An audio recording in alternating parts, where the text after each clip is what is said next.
I'm Sienna, and today in Victoria we held the Achievements and Challenges seminar hosted by the Australian Council for Student Voice. It was an incredible event. It was so amazing to hear everybody's presentations and the incredible questions that the audience had for them as well. We did attempt to film the entire thing for you, but unfortunately the camera did cut out partway through. But we've put together some of the best parts of today, and I hope you enjoyed.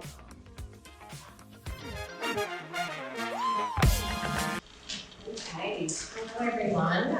Thank you so much for having us here. We're really excited to be here today. We're just going to start by introducing ourselves. My name is Sophie Pasali. I'm a prep teacher at Rosanna Primary and also leading the school-wide positive behaviour support framework. And I'm co-leading the Junior School Council with my colleague, who I will pass it over to introduce herself. Hi everyone, my name is Caitlin Tyler. I'm a co-Junior School Council coordinator, but also a 3-4 area leader. Hi, my name is Nicola and I'm the school's JSC executive. Hi, my name is Caroline and I'm the other JSC executive. Hi, I'm Olivia Mello and I'm the 5-6 Hi, my name is Olivia West and I was semester 1's VIC representative. Hi, I'm Yvonne Boyd and I'm the grade 3-4 class JSC. I'm Noah and I'm 5-6 grade. Hi, I'm Elliot Sharp and I'm 5-6 grade. Hi, I'm Aiden McQuestion and I was one of the 3-4 reps. Right, and we've got all of the kids speaking today, so just obviously we're quite a big group, so just bear with us as we have to maneuver ourselves around to get close to the microphone for you. There are two grade 6 executives in the RJC group, me and Nicola. We did a speech in front of the 3-6 area on Leadership Day the year before. Our peers voted for who they thought would be a good leader, and then the people with the most votes were shortlisted. We then were interviewed by the principal, our 2 teachers, and then selected for the roles. In the new year, as part of our startup program, interested students present a speech in front of their grades to be a class representative. The class representatives hold their position for 1 semester. There are also opportunities with semester 1 reps to continue to work with the JSC to help see projects through. We meet every Tuesday for 30 to 40 minutes over lunch. Formal minutes are taken and handed out to all reps.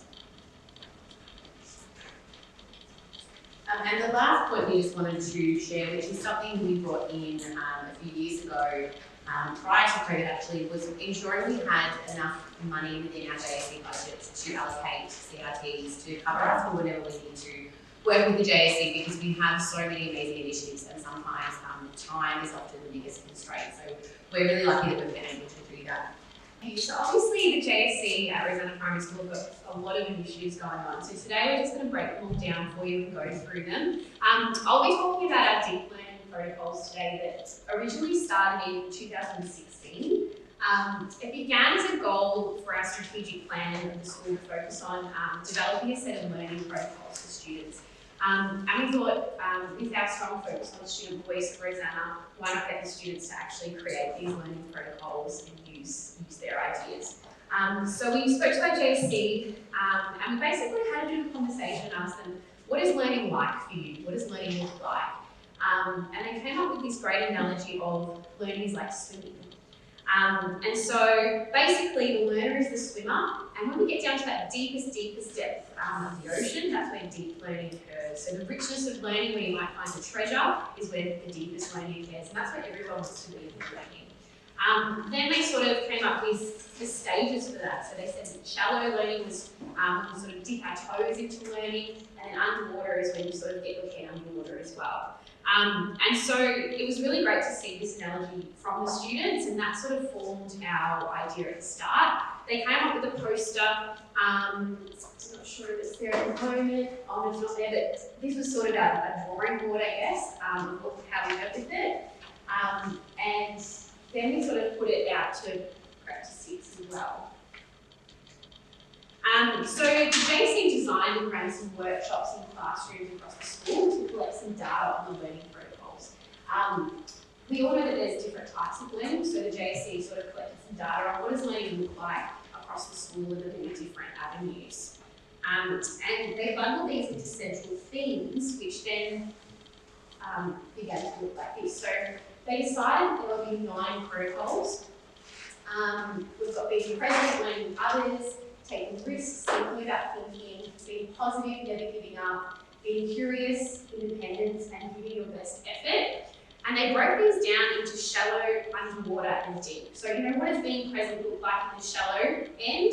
What does it look like when you go underwater and a bit deeper?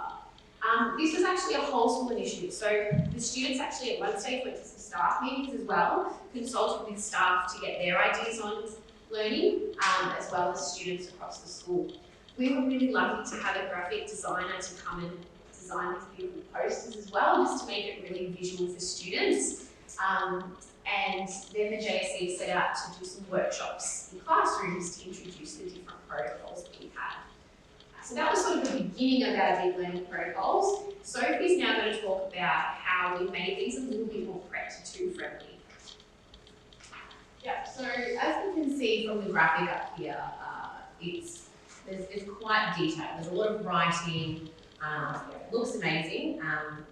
There's a lot of protocols, there was 9, but what exactly do they mean and how is that accessible for our junior students? So at this stage of the process, just before we had engaged with the graphic designer, I was just about to head off on maternity leave, so that was the end of the project that I didn't quite get to see through. But then when I returned, post-COVID, but sort of in the middle of COVID, it was a bit of a funny time, I rejoined into a prep grade, and that's when I thought, okay, how are these protocols accessible for junior students? And that's when we embarked on the journey of reshaping the deep learning protocols to be accessible for our junior students. And I started by collecting some data, so I went around to the grades, particularly the Prep to 2s, and I asked them if they knew what the protocols were. They would point to them on display, yeah, that's the protocols, do you know what they mean? No idea.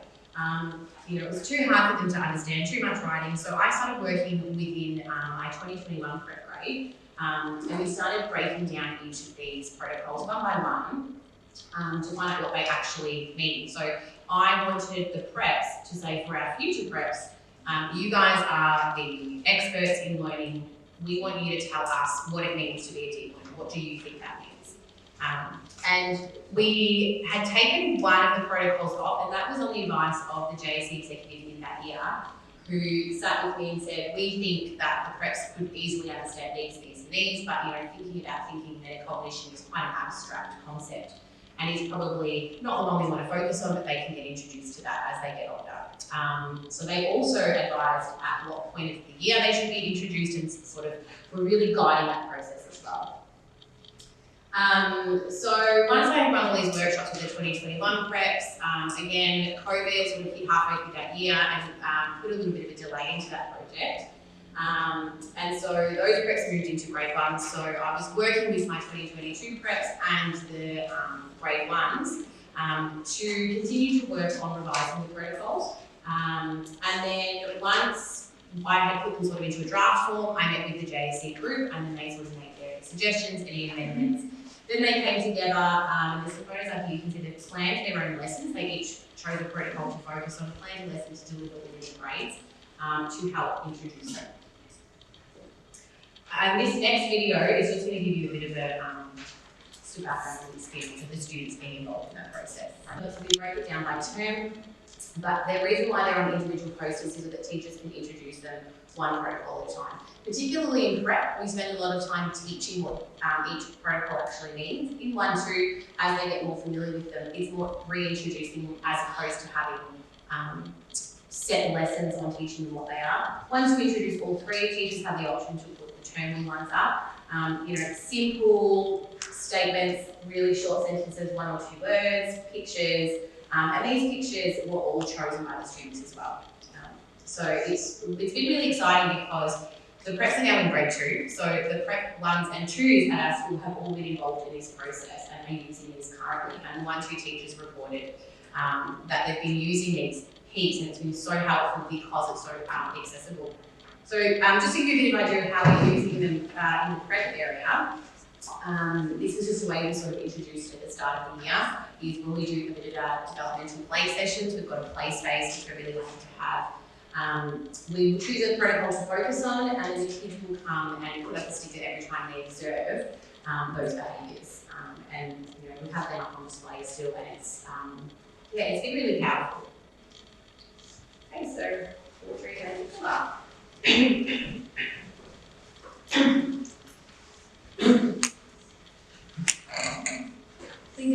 We began our journey with the school-wide positive behaviour support, and our first job was to revive our current school values. We came up with 4 new school values through the activities with students, teachers and parents: respect, inclusion, collaboration and kindness.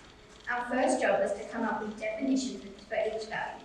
We worked with Mrs. Cartelli and had lots of discussions about what each value means and RPS. Next, we wanted a mascot for our school values, so the JSC ran a design competition.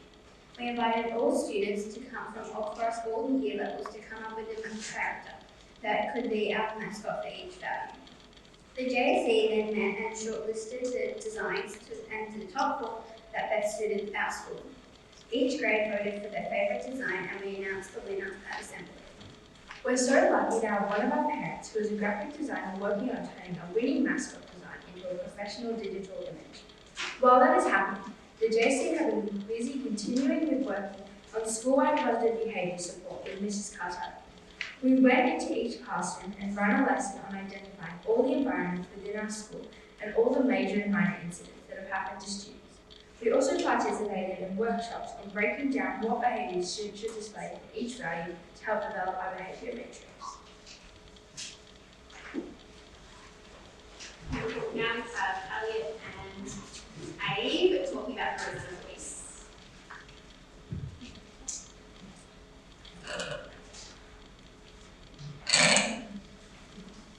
The idea to have a student-run newsletter after showcasing is The idea to have a student-run newsletter showcasing and celebrating student voice and agency came from JSC students at a JSC meeting in 2022. A lot of JSC students had a passion for writing and journalism and wanted to harness that into an initiative that inspires the whole school to use their voice. JSC students who are interested in putting the newsletter together would meet on a separate day and work on the issue. We also act as reporters who visit classrooms and investigate students while showing great examples of student voice and agency, as well as deep learning. During one of our meetings this year, students had an idea to turn our newsletter into a special podcast edition. To research the podcast equipment we would need to use the money the JSC had from raised over the years, we were able to buy everything we needed. The first ever Rosanna Voice podcast edition will be released this Saturday. Our first special guest on our podcast was a volunteer at 3081 Angels, a local charity that the JSC chose to raise money for each year at Footy Friendly Day.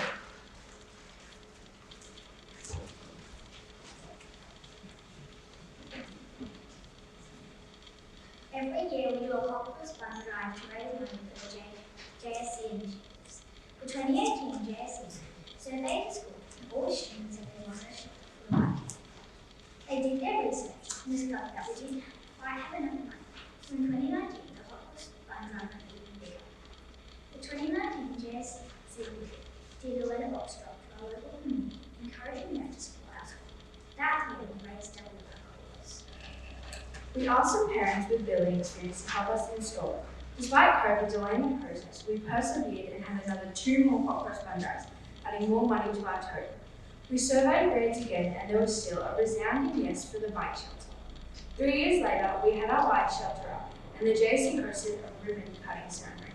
It is so exciting to be a part of the JSC who are continuing the legacy of turning student voice into action.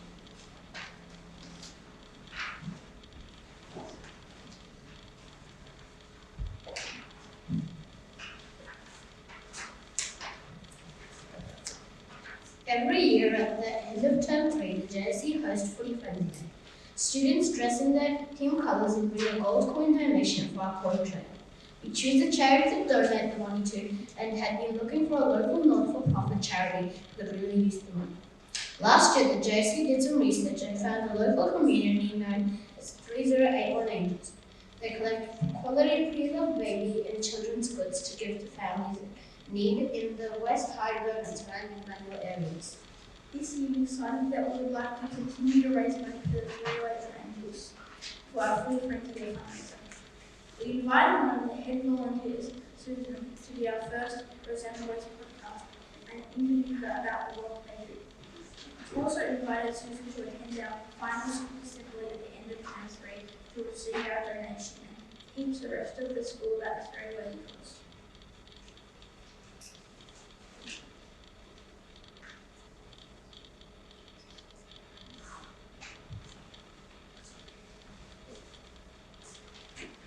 The JSC worked hard to raise money for lots of different initiatives across the school. We have a wishing tree in our library. The students can write down books they want to see in the life, and the JSC will use the fundraising money to life. We purchased brand new giant chess pieces for our chessboard to replace all the damaged and broken ones that we've had for years. Students wanted us to buy new sports equipment for the sports shed, so that's what we did.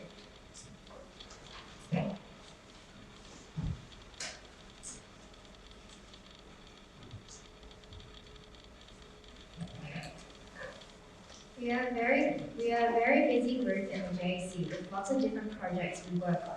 We continue to use our suggestion box that was created by the 2017 JC group. These suggestions are yet another way students across the school can use their voice and have a say.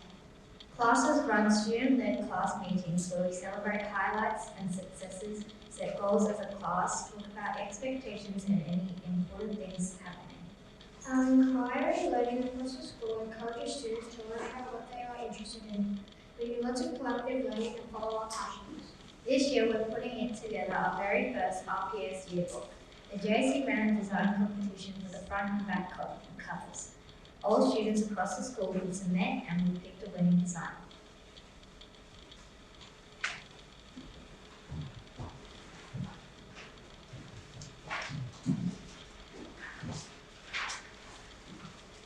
Over the years, the RPS JSC have achieved so many incredible things. In 2017, we were named JSC of the Year for the FSRC Student Voice Awards. In 2016, we were runner-up, and in 2022, we were the only primary school as a finalist. In 2018, JSC developed Voice on Air, which was a tool used to measure student voice in classrooms. In 2018, the JC created Student Voice Awards. They're just like our Student League Awards, except it awards outstanding student voice from across the school. People who got the award also got a voucher for a free hot drink from the cafe across the road. A past JC group raised money to build a chicken coop. Students got to paint the fence with their unique designs. Today we still use the chickens and have even grown a whole garden that the sustainability group looks after, and even sell veggie and eggs to our community. So just before we wrap up, I just wanted to point out, because it was a conversation that JC and I were having on the train this morning on the way here, that quite a few of these initiatives started either when some of them weren't even here, or when a lot of them were in grade prep and grade 1. So a lot of them were like, oh yeah, the Student Voice Awards, what happened? The cafe closed down. And some of those things sort of stopped over COVID, but it's still really exciting to sort of look back on what Rosanna Primary has achieved, and some of these initiatives that these kids who are either just toddlers or little grade preps and ones are now still a part of that student voice in action. So thank you so much for this opportunity and for listening to our students. They were very nervous, but they did an amazing job, didn't they? So thank you so much.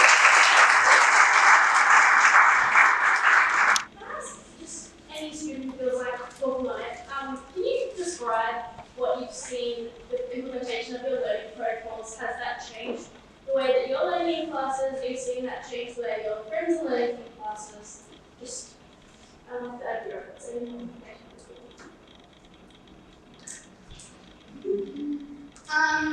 Yeah, I feel like it has changed the ways we learn. I feel like teachers have kind of realised that grade 4s and 5s don't have the same ways that they learn as grade 4 and 5. So I really feel like it's changed the way over all different grades from prep to 6, the ways that all the grades learn and just in general how it works.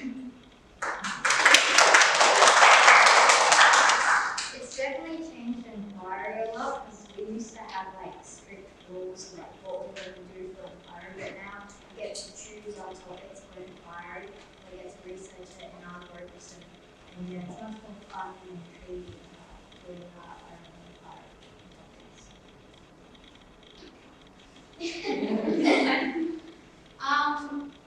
Yeah, I think it has changed quite a lot between going on from what Amy said, that it has changed a lot between the different grades because some are grades for the older people, so they think that the teachers think that they would know more. So over the years, I think a lot has changed between the classes. I feel like student voice has changed the way we learn because it gives us a lot more choice in what we do, and so the teachers don't just plan the lesson for us, they give us a choice in levels of learning or like what we do. Can I follow that up? Because it might be that you've just got older.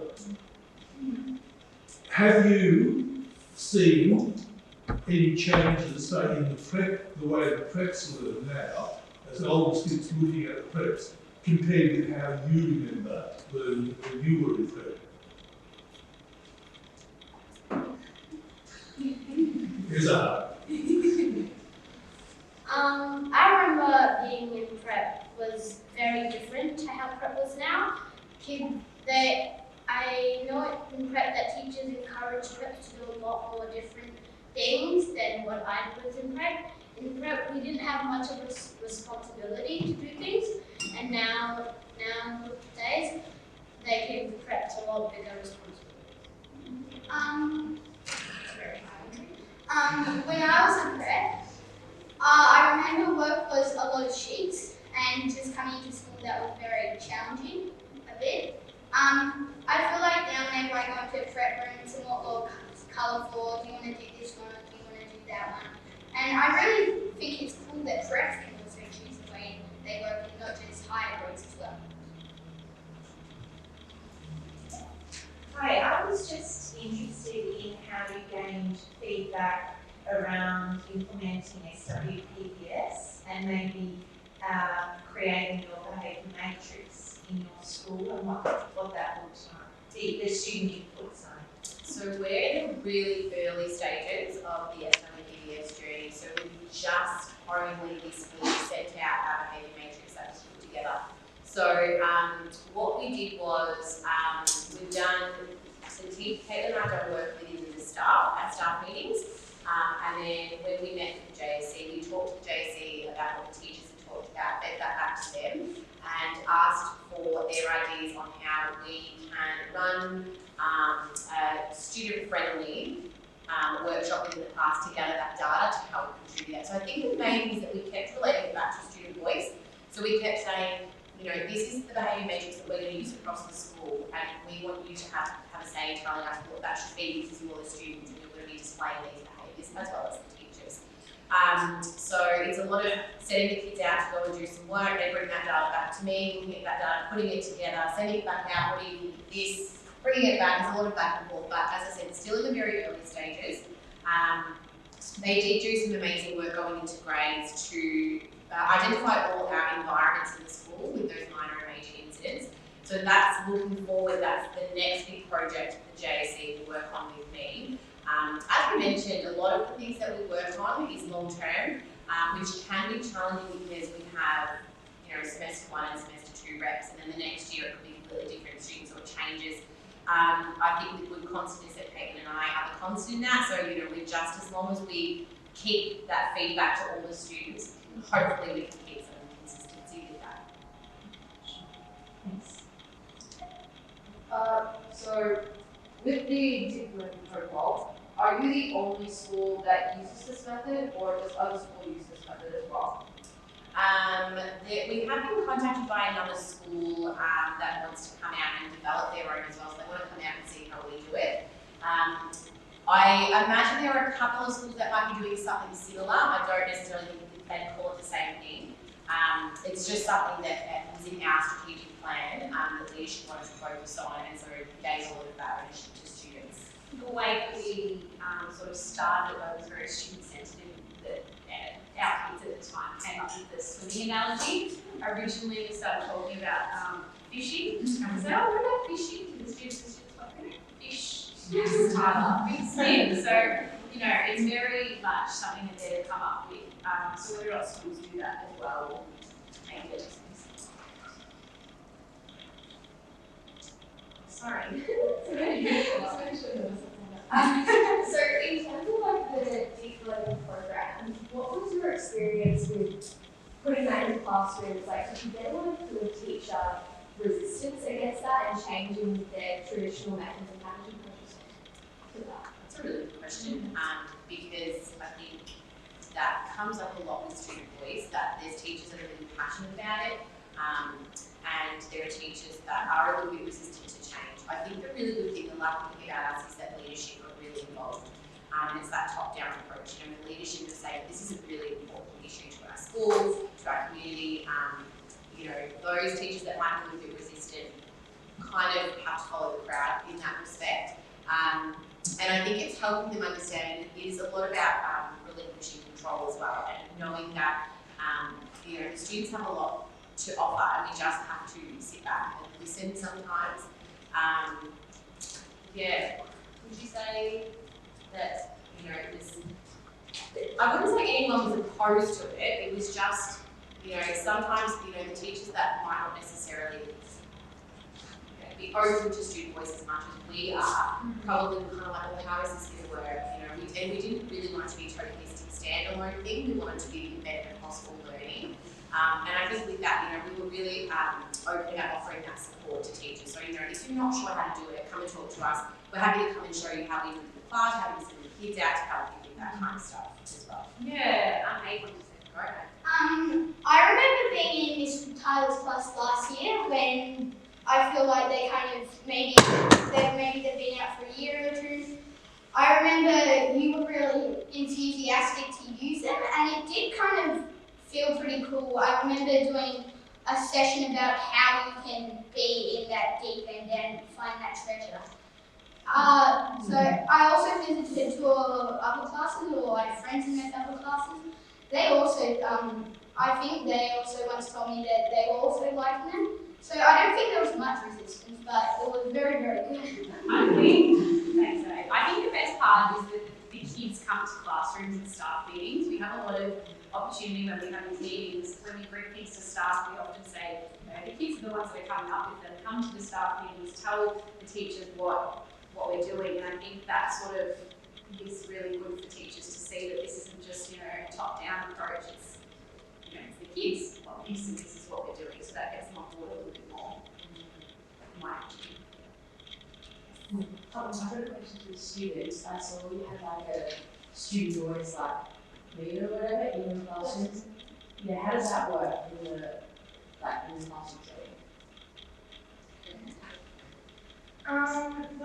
So I wasn't really here when it was like created, but I do know a bit about, it's like, it measures how much students use their voice, and like, yeah. I don't want to jump in to talk over you, but I know they were a little bit worried about this question because it was a tool that we developed quite a long time ago. Audrey, I think, might have been in grade prep when we developed it, but he said, no, she hadn't started yet. Nicola and Caroline were in prep that year that we developed that. So it was something that we used over those years. And look, going back to your question, some teachers were using it in the classrooms. I know, like, I had one too that year, and the year that I was using it, the following years after, I had a lot of junior students. There was a lot of that teaching and student voice, and I was using it as like daily. In you know, any time it would come up, well, let's kind of measure how much of our voices we used when it came to this today.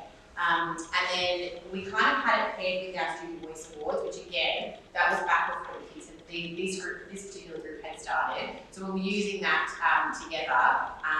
But then, you know, that's when, like, as I said, I called maternity leave, COVID hit, there was a changeover in staff, so I think there was a little bit of inconsistencies with that. So I've still got all of those voice letters, and it's something that we've talked about, and we want to review this. But as you can see, we've got a lot of jobs that we're working on, so it's on the list, and it's something we're going to get to. And, you know, as I said, the kids were like, oh, you know, we should really look into this again, so it's on the to-do list. Maybe in a future conference we might be able to come back and talk a little bit more about that. An updated version. Yes. Can I have 2 questions? One is like, so you're saying the project is right? Yeah, because we're gonna have preps now have responsibility, and it's like responsibility over their learning. Do you find that with like getting responsibility from your like deep learning structure that students are more like engaged in learning because like they have a say in what they're doing? Is that if you choose to what you do as a style? Oh yeah. I think sorry, I got on the spot. I think sometimes kids think that the deep learning protocol is something to work towards, and sometimes they try to do their best to like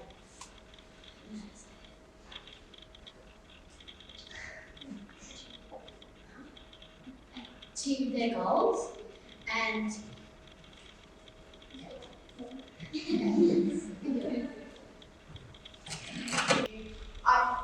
it does make you more engaged knowing that this is the one I chose, so I'm doing learning that I want to do, not just what the teacher thinks I should do. But definitely with inquiry, like, not to be rude, but inquiry wasn't the most interesting subject.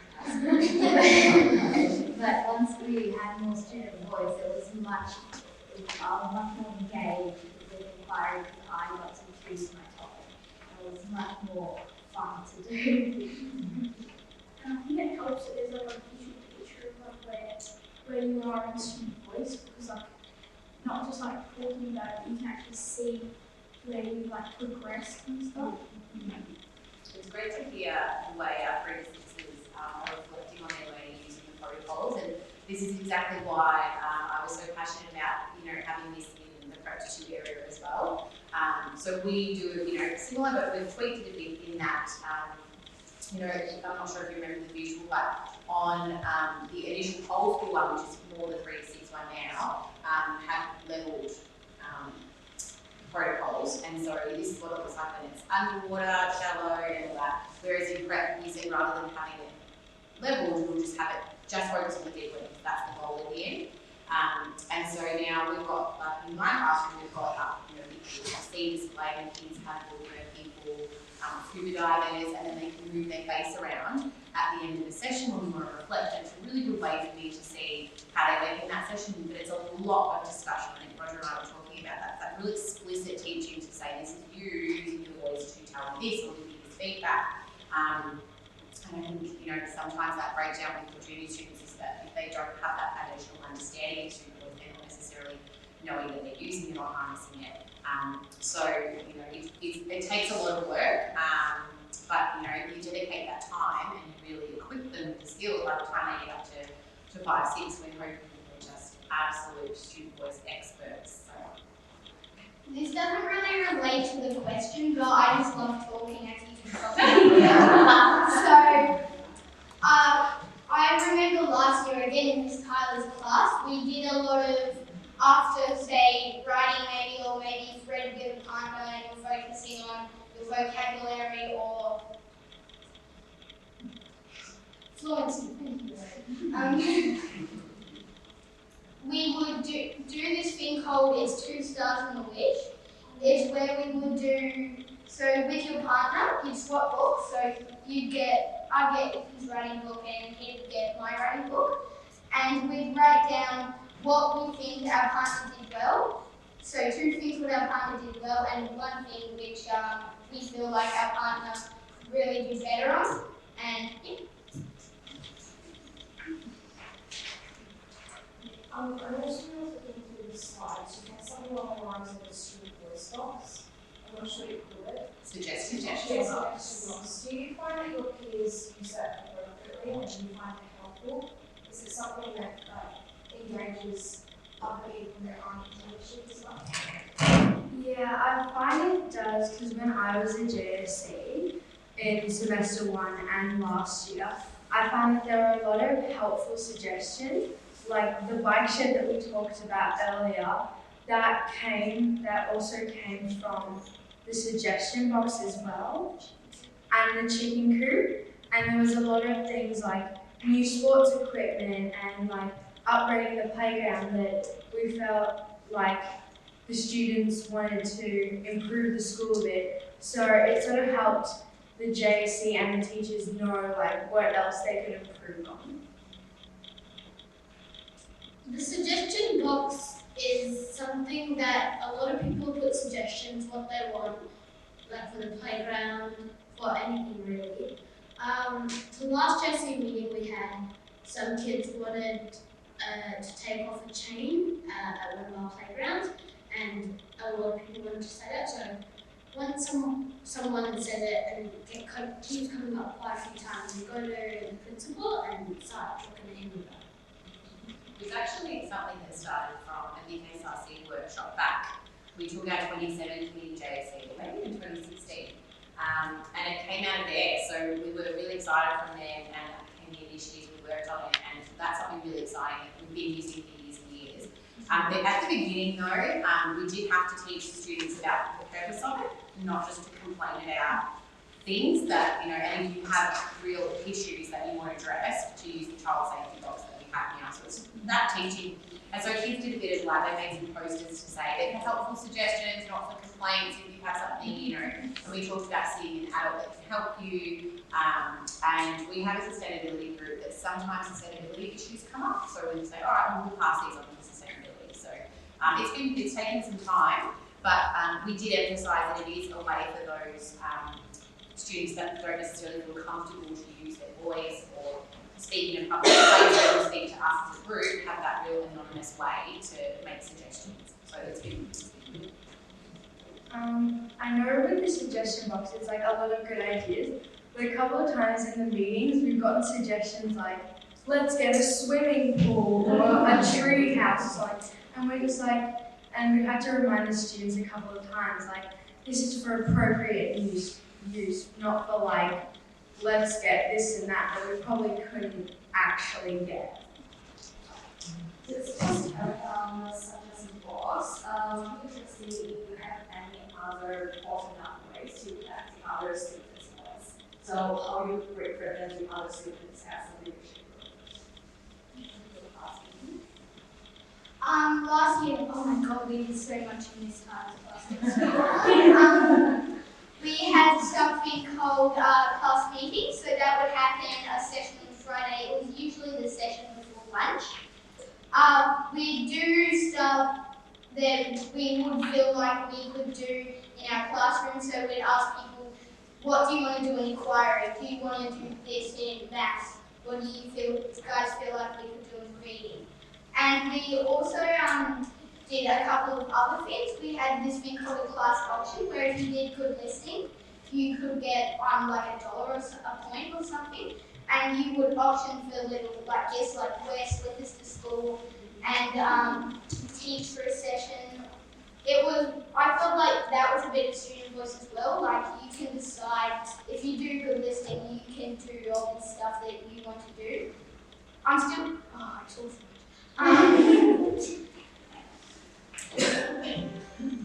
We also did. Sorry. Shout out day. Yes. We did these things called shout outs. It would be like if you've seen somebody doing a really good thing or something, so maybe Ethan was working really hard at his reading, or Caroline was doing a really good job at her maths, you would say that, oh, I saw Ethan really trying to work at his maths, and that was really great. And then Miss Tyler would read it out, and you could it was just a nice way of celebrating the things that people have done. This year in my class we have something called a yarning circle, which is where we all sit in a circle and we talk about different things. Like we have a mini suggestion box in our class, and people put suggestions they want for the classrooms, like we should get more books, we should do other things in the classroom, and then every, I think it's Mondays or Fridays, I don't know, we come and sit in a circle and we all talk about different things and we have different discussions between different kids, and it's actually mostly the students speaking, not the teachers.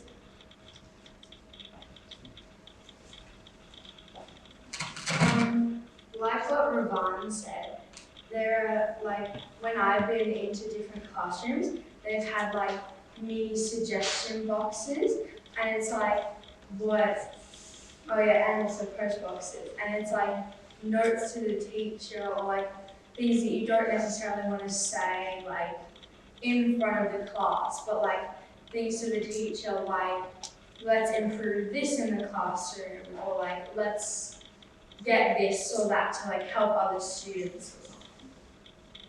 So thank you so much. Oh wait, sorry, can you speak? And then I'll go with you go. Well, yeah, in our class meetings we can like say what we want to do in like, for example, reading and like skills. Thank you so much.